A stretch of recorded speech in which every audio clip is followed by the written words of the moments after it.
Hello, my name is Taylor McHugh. I'm really nervous. Please forgive me for that. Um, for what's relevant for this presentation, I'm one of the founders of the Queer Games Bundle alongside Nielsen Carroll.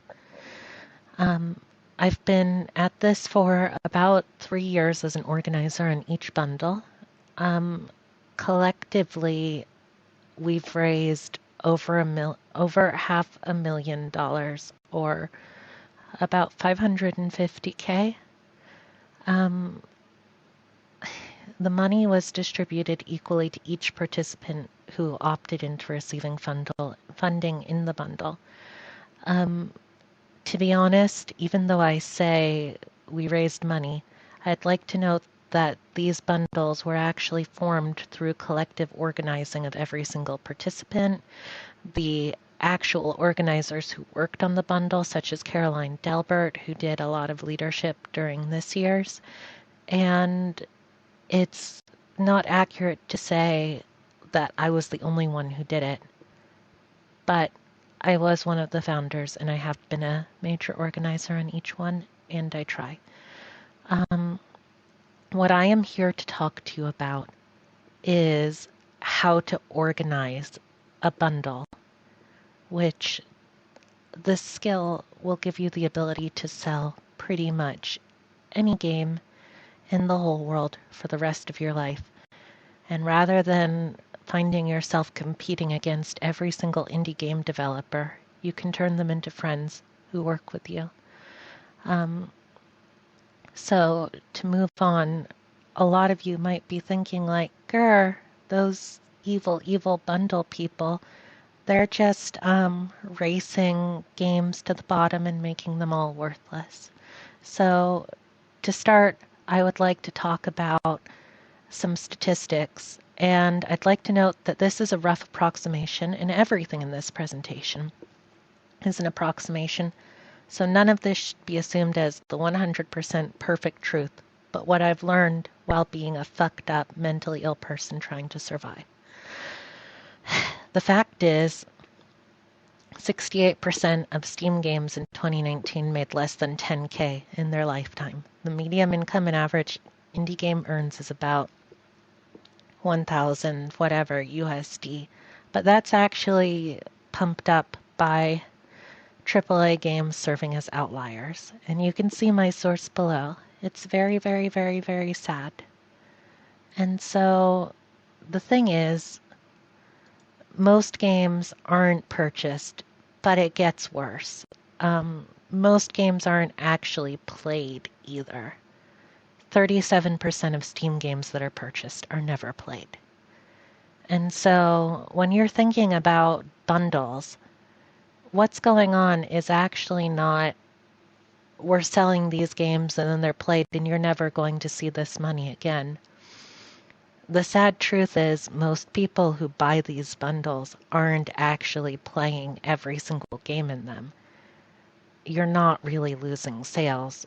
What's happening is people are buying bundles for 1 or 2 games, and then all of the money gets distributed to everybody and the money is real.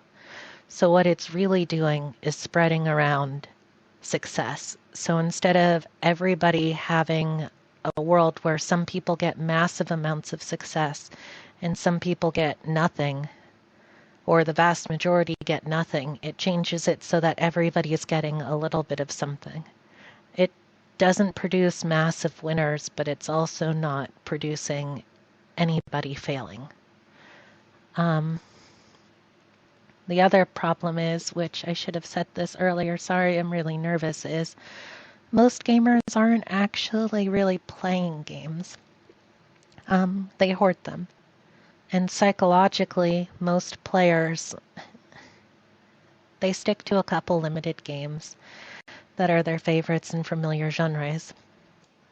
All right, Metcalfe's Law. It's the reason a lot of people are still on Twitter. So to get into it, what it is the basic idea that the more connections something has, the more useful it is. Or the more people who use a service or thing, the more useful that thing becomes.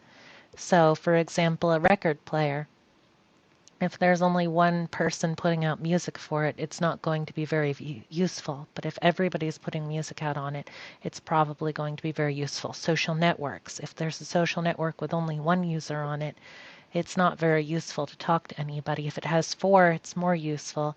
But a social network with 10 million users is way more valuable than one with, let's say, 100. And so the idea is the more users you have, the better something is. And this is why social networks try to grow in as many users as possible. The problem with Metcalfe's law is that it assumes that there's a fixed cost for every single user that's not very big. But the fact is, not every single user is as valuable as they're not all the same value. So let's say one band is really good, but then you get another band that wants to produce records and they just kind of stink. If your cost per records is really expensive, eventually your entire thing can get sunk by losing all of the money. So for bundles, the unfortunate reality is your bundle becomes more valuable the more games that are in it. But it's like a pizza, where every single user gets an equal slice of the pie. So the problem with that is that if you keep slicing your pizza thinner and thinner, eventually everybody's going to starve to death. So not all users are valuable. So you have to have a large amount of users to get people to buy because they want a horde of games. But unfortunately, if you have too many people, your bundle will be worthless and all of your work spent organizing it will result in everybody getting $1, which isn't very good either. So the thing that makes a good bundle is if your user base is too low, you might be like, okay, everybody gets a huge slice of pizza. But Metcalfe's law still comes into play because if you have 2 developers, how many people do they know who will actually buy their bundle? So as the bundle has more users, you can reach more people and have bigger reach and more interesting games. The next thing it depends on is having a solid theme. So you want to have some sort of logic or theme to it. The Queer Games bundle. For bundles, they should have solid theming. For me, the theming comes from my own personal belief. I personally believe that art is worth existing and art is worth funding. I think that more queer art should exist and that queer people should have a voice in society. I believe that rather than fighting each other or having like weird social values and judgments of each other, we should collectively work together to just have as many queer voices as possible heard without judgment. And so I believe in having a thriving queer art scene. I accomplish this by trying to be non-judgmental towards entries and just bundling queer people's art together through the Queer Games bundle. And so that was the theme, support queer art. You could do it for anything from, I think more zombie games need to exist, so let's have a zombie bundle, to I think that we need to have a bundle on, it can be anything, marginalized groups, sci-fi genre, adult games, literally anything. Some people even take huge disasters and tragedies happening and use that as their reason for funding bundles.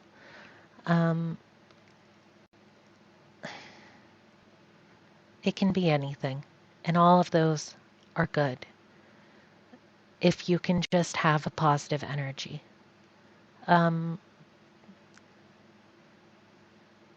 I personally think that the best bundles are going to have over 50 people, but don't take that as a hard and fast rule.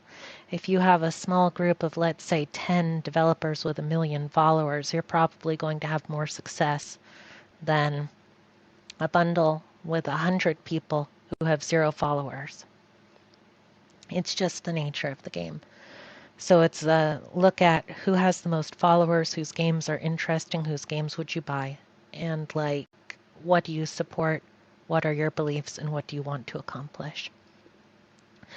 There's some planning phases for bundles that I think are really important to do. So the first thing you do is pre-planning. So this is before you've made a single post. You need to solidify your theme, start writing down like your rules, design your itch page, all of that, and set up a timeline. So you need to know, when is your bundle going to launch, when is it going to end, and you need to then plan in during this phase your recruitment, your moderation period for what you're recruiting, and then your launch period, and then your press plan. So those are the things that you're going to really need to do. So let's say you've gotten all of that done. You've got a solid theme, which for today we're going to say it's the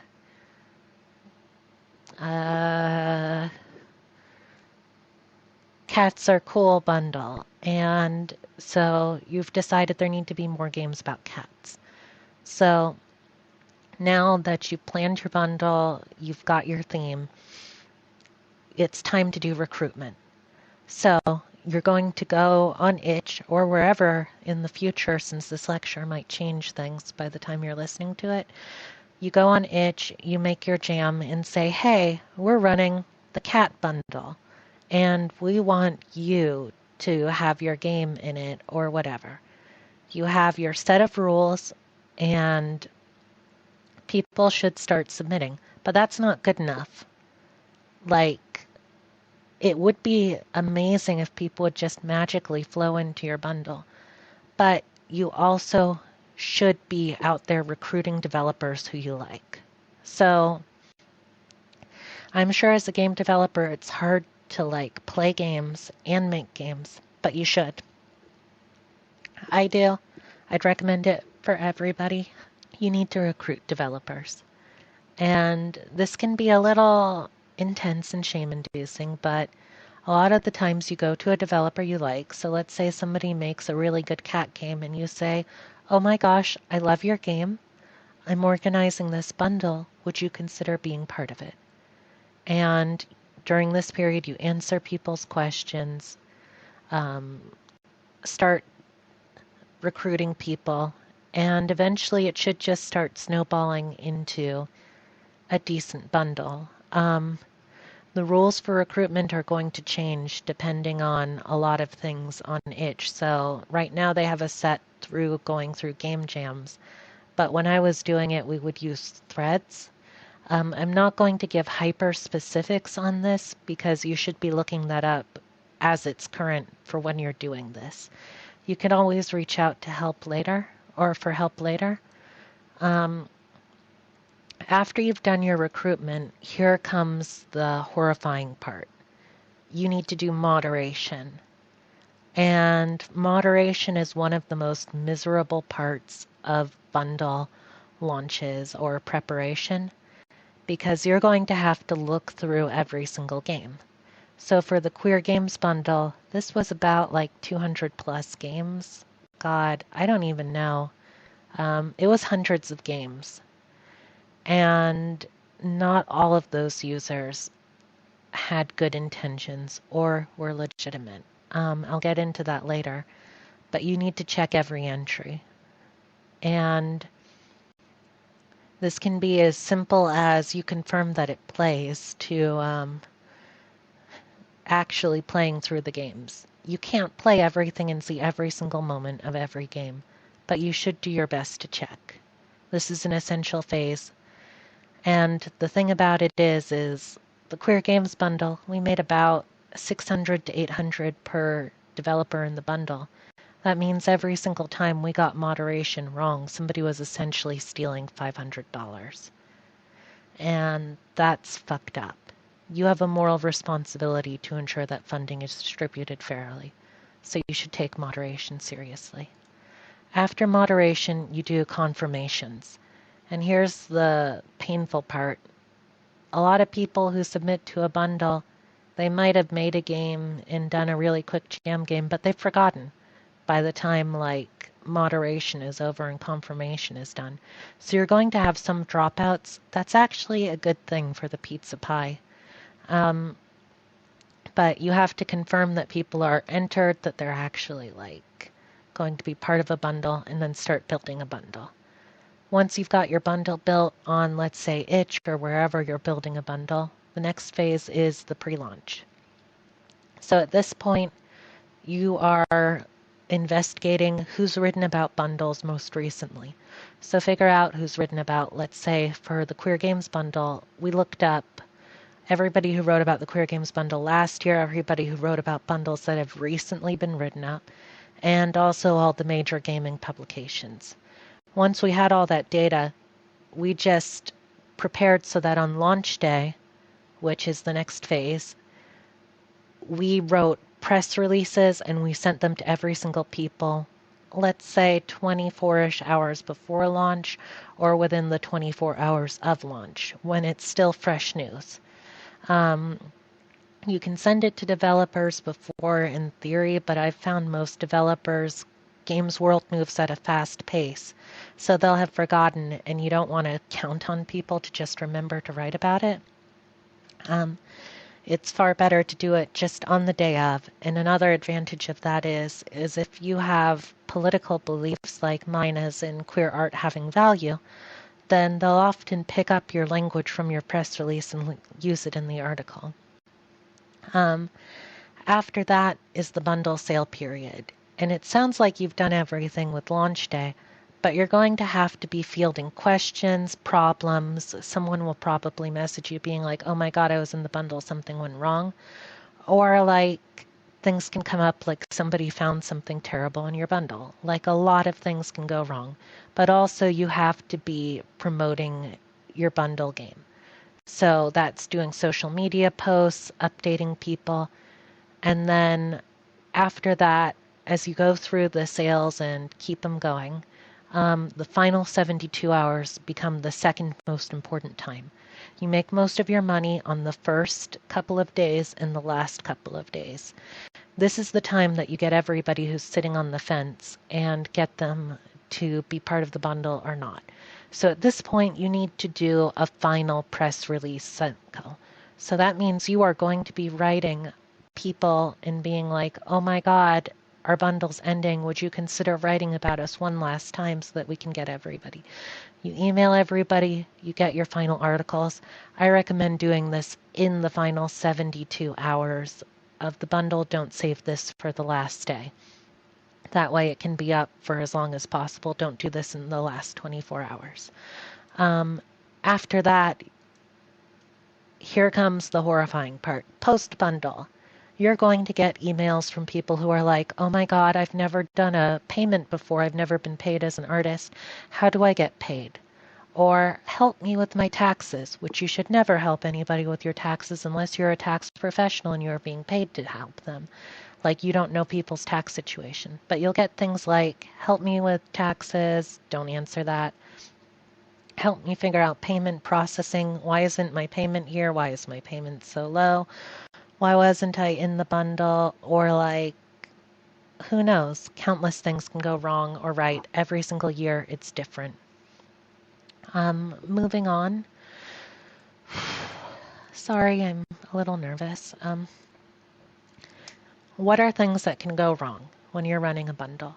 So the first thing I'd like to talk about is, as I said before, your bundle, you have a pizza pie, and the more people who are in it, the thinner the slice is.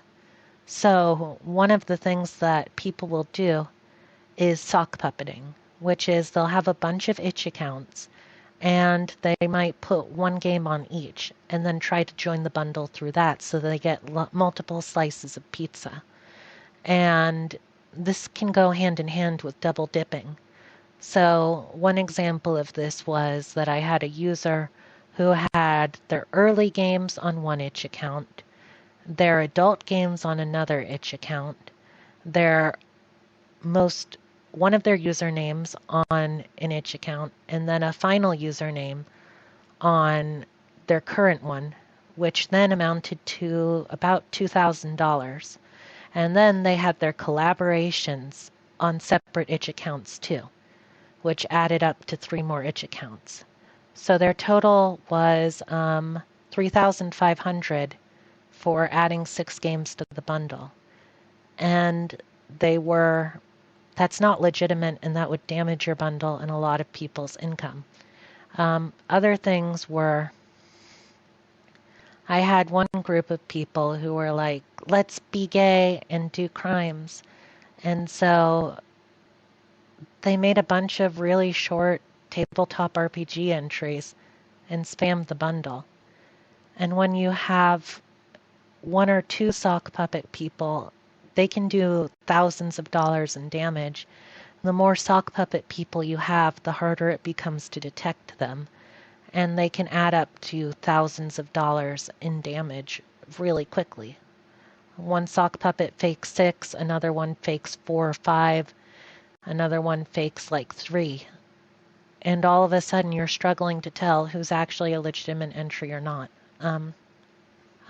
This is going to get into horror story territory, but when you have a large group of people, statistically, some people are fucked up.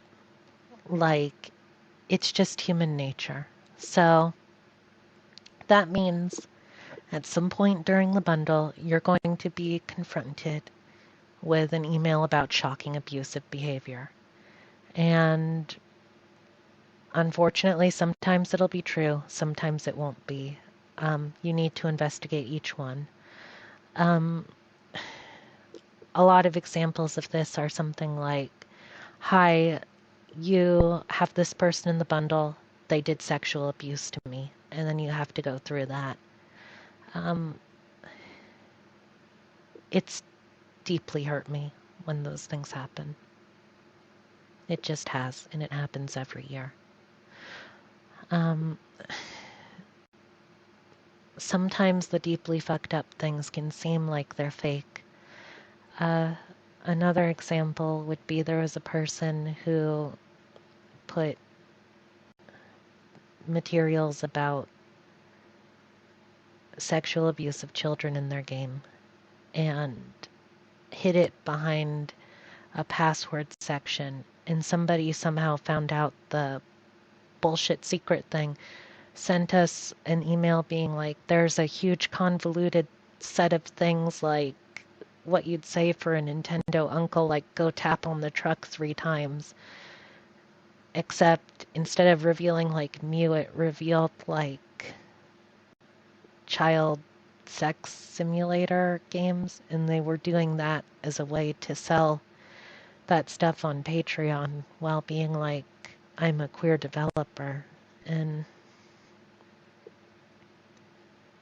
it just really hurts. The other thing that can go wrong is right-wing people. Some of them have no ethics. So they'll be like, hey, I'm a attack helicopter, except they'll be more subtle and pretend to be queer because they want to take money away from queer people because they hate queer people having success. And also, anti-LGBT people will join bundles to steal funding. There was one game that was relatively innocent and just was like a cutesy, simple sort of Pac-Man bullshit deal. And we had them in the bundle for 3 years. We were on, 2 years. And on the second year, going on third, we were like, we're not feeling like funding the same games year after year after year from somebody who's shown no evidence that they're making stuff. It turned out the whole time that they were a TERF, and they were just doing it to like take money from LGBT people, and it came out that they'd been abusing like trans people for a while. And then the final problem we have is minors, their brains aren't developed fully.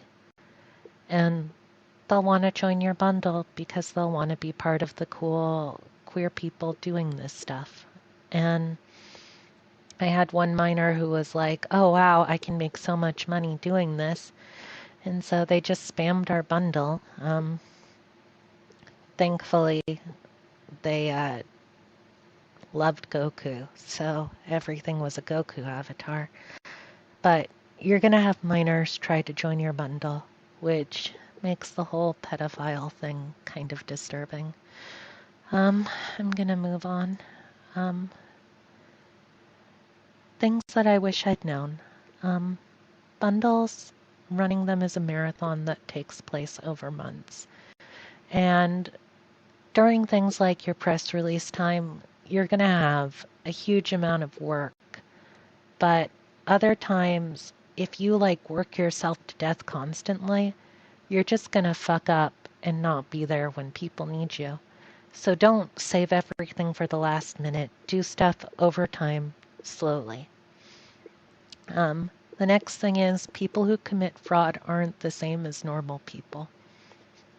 Trying to talk to them in the way that you talk to your friends, it doesn't work. Like, I've explained to them that they're stealing thousands of dollars and been like, hey, I know you're queer. How about let's just do one account? And then I'll find later on, after I talk to them, they'll submit more. Sometimes talking to them can have the downside of letting them know that they're committing fraud. And it'll lead to them adapting their techniques to be harder to find. The best solution is don't assume that they function the same way you would find your friends. Sock puppets, they often fall into a pattern because it's hard to keep creating distinctive identities. The most common trend I've seen for them is they tend to all just take characters from a series that probably the sock puppet operator likes, such as Dragon Ball Z, Cardcaptor Sakura, other things, and then use that as a way to just falsify identities quickly.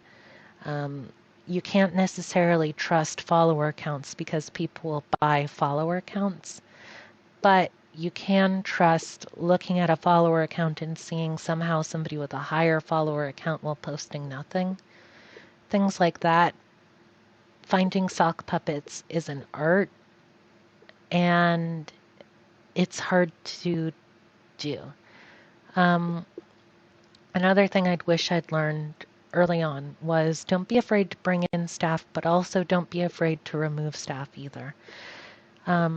Not everybody is suited to bundle work for various reasons. And if you try to do everything on your own, that's good if you can do it, but that's not community organizing, and it's better to build a community if you can. So if somebody wants to help by doing something, I'd recommend embracing that. For example, every year the Queer Games Bundle has Ziri make a trailer, and his trailers are better than what I could make. And it frees me up to do public relations stuff. And so if you know people who are good at streaming, start bringing in streamers and have an open invite for it. I'm not saying make everything totally open, but if you can get somebody who loves your bundle and wants to do something, you should support that and decentralize your organization a little bit. I guess decentralize is turned into a big word or bad word, but I don't know. Not everything needs to be in your control. The next thing is you don't have to accept everything that's submitted to your bundle. Year one, we had a policy of radical trust, and because of that, over years, thousands of dollars were stolen, and we had to stop trusting people. That's just how it happens. Also, some things just aren't necessarily worth money. I've seen people submit their literal homework to the bundle and go like, sell my first homework Unity thing that I made for my game design class. And when you tell them no, they're like, oh my God, you hate queer people. And it's like, no, it's just not sellable. So it's okay to be a little critical and be like, there isn't actually a human right to have every single thing ever made have somebody buy it. Like, it's just not possible. Bad things will happen during the course of your bundle. I personally don't like call-out culture, and I think it damages people more than it helps. you don't need to go like, oh my God, this person sold child sexual materials in your bundle, or like, oh my God, this person did a horrible abusive thing, or oh my God, this person's angry, we need to make an announcement and settle them. Sometimes it's okay to just stay and sell things. You will have people who will call you out, harass you, or deeply hate you.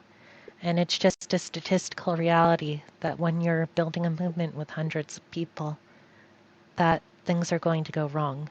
A good example of this is we had a lot of sock puppets last year in the Queer Games bundle. And so as the bundle was approaching its closing date, we tend to get a huge rush of last-minute entries.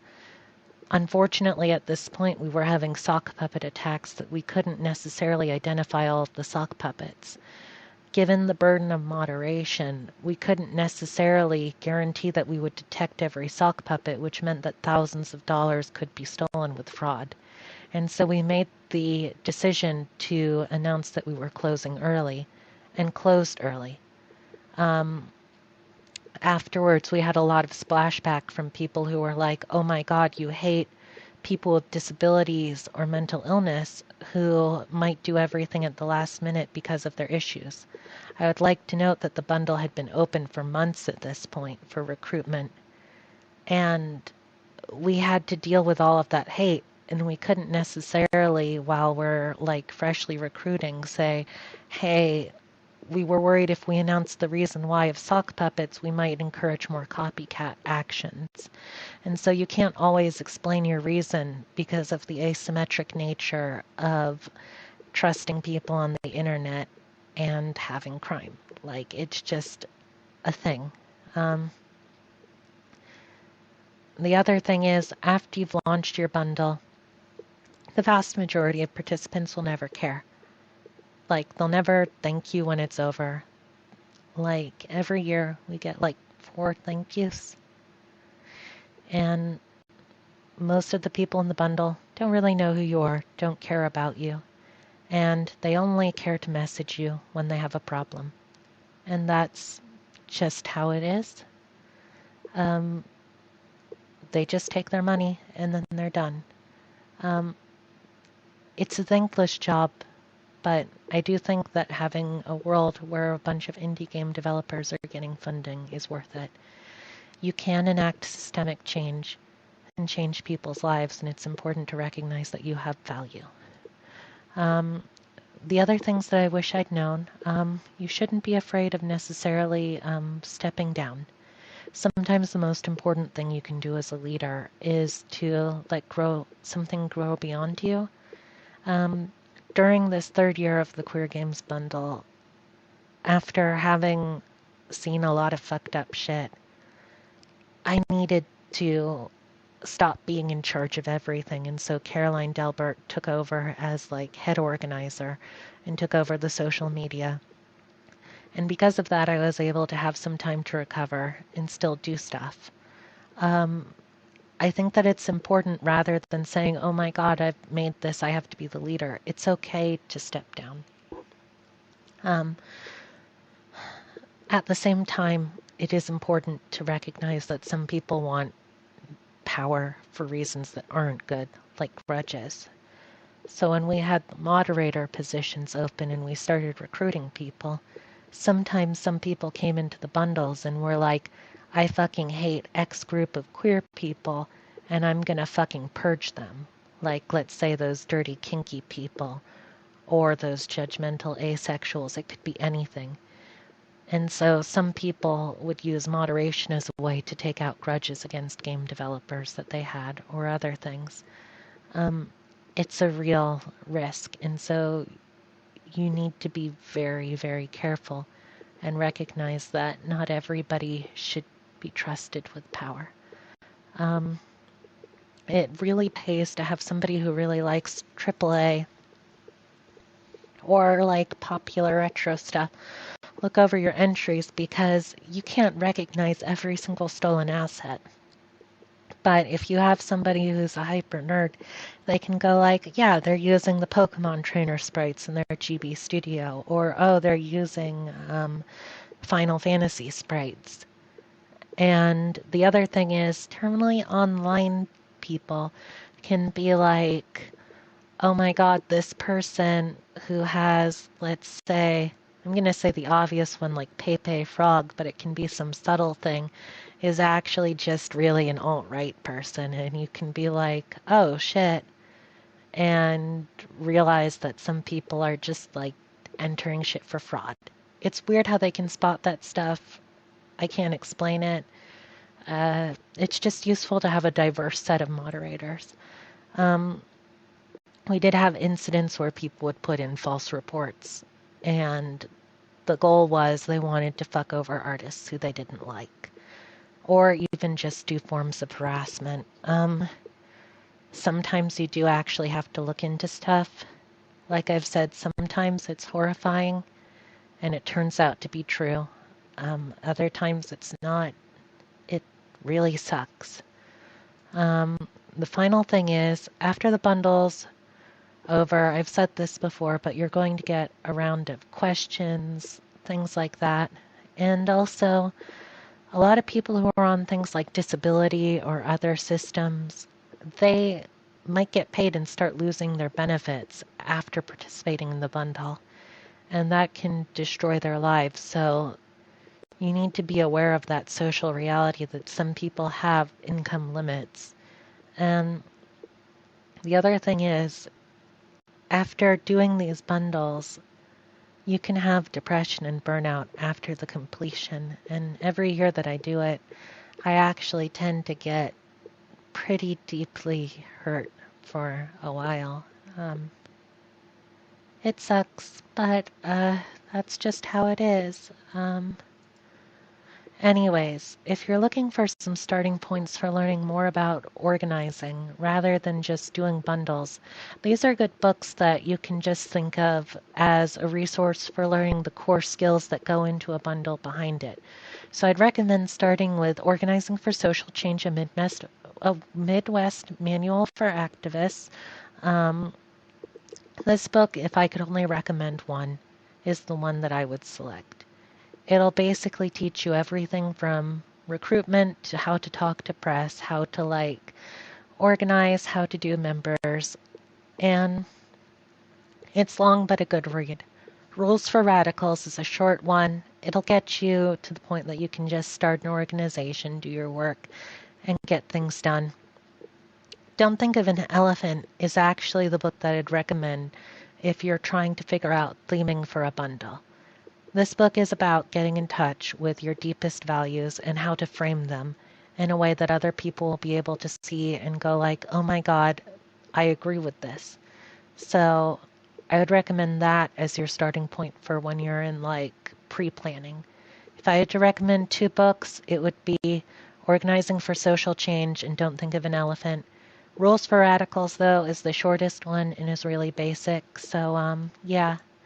And that is pretty much everything I have to say. I'm sorry for like any technical difficulties. This is my first ever lecture.